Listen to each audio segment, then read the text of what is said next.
Chapter 24. Saul wandered toward the crowd which had gathered before the Wales Millennium Center.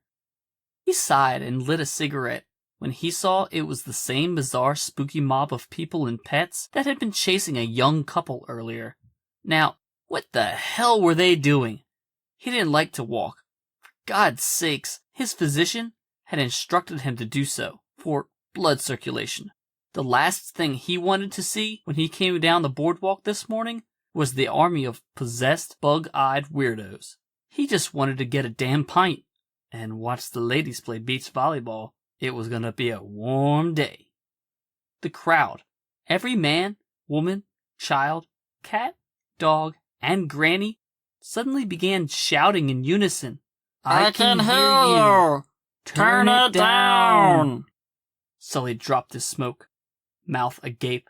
He drew closer to the police barricade, where 4 constables had established a perimeter and were keeping back the gathering local onlookers. Andy Davidson and a reporter stepped away from the mob slowly as they continued their freakish chanting. "I sprawl!" they all screamed, eyes full of fury and hunger. There was an uncomfortable quiet. Saul noticed his fellow observers were growing wary and afraid. He was going for another cigarette when the possessed freaks screeched again, all hatred and starvation. "We am sprawl!" Saul put away the smokes and put on his glasses. He flagged Andy down. "Yes, sir. I assure you we are doing all we can to," Sully interrupted him. "Spare me, lad. Just let an old man know one thing." "What is it then, sir?" "Are we in danger? From them?" Constable Davidson slowly turned and stared at the now quiet mob. All of them stared right back at him. "Be honest." Andy looked at Sully and shook his head. I don't know, sir." "I don't know," the crowd yelled. Andy got chills, started sweating, and placed his hands on his sidearm. Mr. Blue paced for a moment, his smile fading. Saber began to say something when the Time Lord held up a single finger, as if expecting it. She remained quiet as he looked down at the feline. He knelt to the cat. "I'm thinking I can get you out of here, away from this scary place. But I'll need your help. Can you gather yourself in one form? Make yourself one thing? Such as this kitty?" "I don't know," came the cat's multi-layer vocal echo. Saber looked over at Twill, who seemed more detached with what was happening than any normal sane person would have been. Even a professionally trained police constable. "You must trust me, little one," the Time Lord urged, on his hands and knees. "I will return you to your psychopomps. But first, you must try to concentrate. Do you know what that means?" The cat blinked. It yawned. Twill glanced at the Time Lord. "I thought psycholumps were beings whose responsibility to guide others to the afterlife." Mr. Blue ignored her and stood. "Anyone have any spare space catnip?" "That would be like giving drugs to a child, correct?" Twill asked. "I don't like you anymore," the Time Lord said. He turned his attention to Saber, hopefully. The wary time agent knelt next to the feline and pulled out her psychic glass, scrolling up a geometric pattern. She showed it to the cat. "Would you please try?" Saber asked the cat. The cat squinted. It settled. It became still. It seemed to be vibrating. Mr. Blue and Twill looked at the outside monitor. The mob started to visually emanate an amber energy, wafting in yellow flares.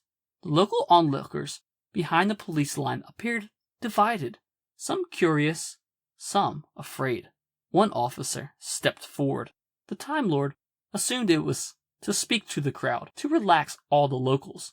All was in good hands. Then he stopped watching the screen, as did Twill. "What? That's a good start. Well done, old gal." The Time Lord smiled and patted Saber. Her eyes widened. She looked as if she was going to use her katana on him when Mr. Blue held up his hands. "I'm impressed. Quite. How did you get an idea across more easily for the kitty?" The time agent sighed. sliding her psychic glass back into her body armor.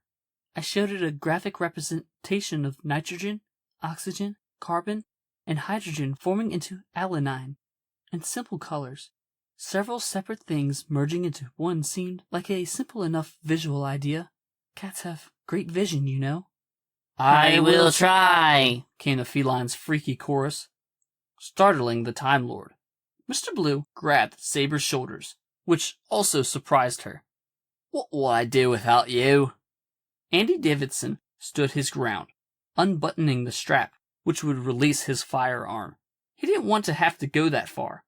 He turned from Sully and walked several paces in front of the barricade, in front of the other probationary constables, taking charge in front of his squadron. Oi, this odd display you lot have been trotting about has gone quite far enough.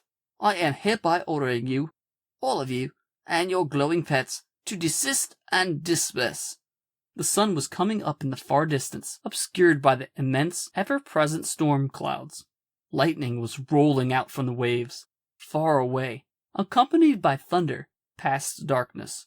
The sun seemed to have no chance today, and the hideous, red-eyed, angry crowd watched, leering. Silent. There was no movement or response of any kind. What the hell was going on here? Constable Davidson immediately called for heavy reinforcements when he saw the crowd start to glow, a sickly orange, vaporous haze. It was wafting right up and away into the gray sky. Overhead, the constant droning of the chopper leaving, coming back, leaving, coming back, was going to drive Davidson nuts. He just knew it. The crowd behind him was becoming panicked. He knew that the single human being was smart, relaxed, and capable. And he also knew that the plural humans were a stockade of frenzied pack animals when startled. That's when he knew what was happening behind the barricade, and he only had 4 probationary constables to back him up, and he needed to get this shit under order. Now.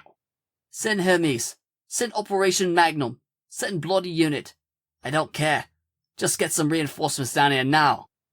Constable Davidson promptly ordered into his walkie. He acknowledged that the operator on duty received his urgent request.